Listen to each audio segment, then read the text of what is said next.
Concrete jungle where dreams are made of, and traffic jams.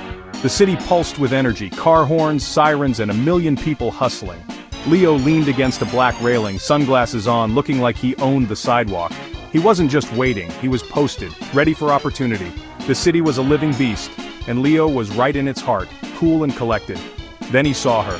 The world slowed, city noise faded. She walked with purpose, sunlight catching her hair, confidence radiating. In a sea of chaos, she was calm and magnetic. Leo's mind went blank. There she is. He could let her pass, or he could shoot his shot. Game on, city. Game on. Leo timed it perfectly, stepping into her path like it was fate. The city buzzed around them, but for a split second it felt like the world had paused just for this moment. He didn't hesitate, his confidence radiating as if he'd done this 100 times before. Maybe he had, or maybe this was the first time it really mattered. "Whoa, sorry about that," he said, flashing a practiced, charming smile. "Lost in thought, huh?" His tone was light, teasing, but there was a genuine warmth behind it, as if he truly cared about her answer.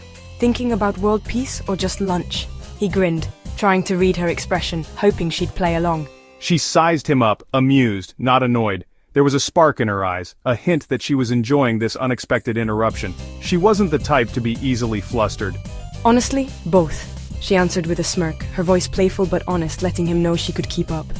"But now I'm glad I was distracted. I'm Leo." He extended his hand, his smile softening, hoping she'd take it. "And you are a work of art that just walked out of a museum." He couldn't help himself. The line was cheesy, but he delivered it with a wink, fully aware of its boldness. He cringed at his own cheesiness, but it was a vibe check. She laughed, eyes sparkling, the tension melting into shared amusement. The city noise faded as they found themselves in their own little bubble. "A work of art? That's new. I'm Zara." She took his hand, her grip confident, her smile wide and genuine. She shook his hand, confident. There was an energy between them, a sense that this was more than just a random meeting. Museums are too quiet for me. I prefer a little chaos, a little noise keeps things interesting, don't you think? She could play. She was quick, witty, and ready to match his energy. Leo realized he'd met his match, someone who could volley back every line he served. Ready to volley the energy right back, she leaned in, her eyes daring him to keep up. This was going to be fun. Game on. In the heart of the city, two strangers had just started a game neither wanted to lose. "High maintenance? You look more like top-shelf material. The kind of person who turns heads the moment you walk in and makes everyone wonder what your secret is." He laid it on thick, but with a wink, inviting her into the joke. It wasn't just about the words, but the way he delivered them, with a confidence that was both playful and disarming. In a world full of tired pickup lines, his approach felt fresh, like he was in on the joke and wanted her to be too. "Top shelf, huh? So I come with a warning label and a price tag? Maybe even a velvet rope and a secret password." She flipped his compliment, challenging him to keep up. Her words were quick, her smile sharper. She wasn't just playing along, she was upping the stakes. This was more than flirting. It was a test of wit, a dance of words where every line mattered. "Absolutely. Warning. May cause distraction and an urge to cancel all plans. Side effects may include spontaneous adventures and a sudden craving for late-night conversations. And as for handling, I'm very detail-oriented. I don't miss a thing, especially when it comes to someone as intriguing as you." The innuendo was playful, not sleazy, a spark to test chemistry. It was a game, but one with real stakes where every glance and every word built anticipation. The city around them faded just for a moment as their connection took center stage. "You're bold, Leo. Most guys would have just asked for my number and run. But you? You're actually making this fun. You're not like most guys, are you? Or is this just your Saturday night routine?" The question was a challenge and a compliment. She was daring him to prove he was different, to show her something real beneath the charm. Leo knew his next move mattered. This was the moment where the game could turn into something more, or fade away like so many city lights at dawn. The game was on a new level. He was all in, and she was too. In the city's electric night, two people had found a spark worth chasing. Leo smirked. "Most guys drive a Malibu. I'm different." He let the words hang, mysterious. "Speaking of different, my car's just down there. The black one." Down the block, a black McLaren gleamed, more spaceship than car. Zara's eyes widened, her composure slipping for a second. She looked from the car to Leo, who pretended to be fascinated by a pigeon. The black one? Okay, Leo, I see you. So, different means I have a car that costs more than my apartment? The joke landed. She was impressed, but still sharp. The flex was subtle, but the game just got more interesting. Leo played it cool, letting the car speak for itself. Zara was intrigued. The stakes were higher now. Leo grinned, shifting focus back to her. The city buzzed around them, neon lights flickering off passing cars and laughter echoing from every corner.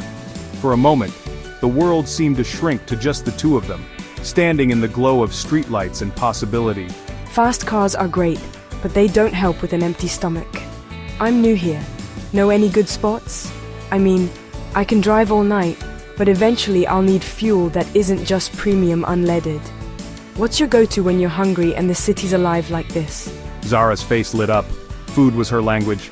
She thrived on late-night bites and spontaneous adventures, and nothing brought her more joy than sharing her favorite hidden gems. The mention of food was like a secret handshake, an invitation to a world she knew by heart. You're in luck.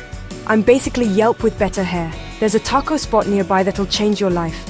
Seriously, it's the kind of place you only hear about from locals, and I promise, it's worth every minute of the wait. But the line's wild. You have to fight for it. People come from all over the city just to get a taste. It's almost a rite of passage, standing in that line, trading stories with strangers and waiting for the magic to happen. A life-changing taco? I'd wrestle a bear for that. But I'd rather not go alone. You in for quality control? I mean, someone's got to make sure I don't exaggerate the flavor, right? Besides, food's always better with company. The invitation was bold, asking for her time, not just her number. It was a challenge and a promise, wrapped in humor and hope. Zara considered, then grinned, her eyes sparkling with anticipation. This was the kind of night she lived for. Unexpected, full of laughter, and maybe, just maybe, the start of something new. Okay, you've convinced me, but you're buying. Anyone with a car like that can afford tacos, and if you're lucky, I'll even let you in on the secret menu. Just don't blame me if you get hooked. Just like that, it was a yes.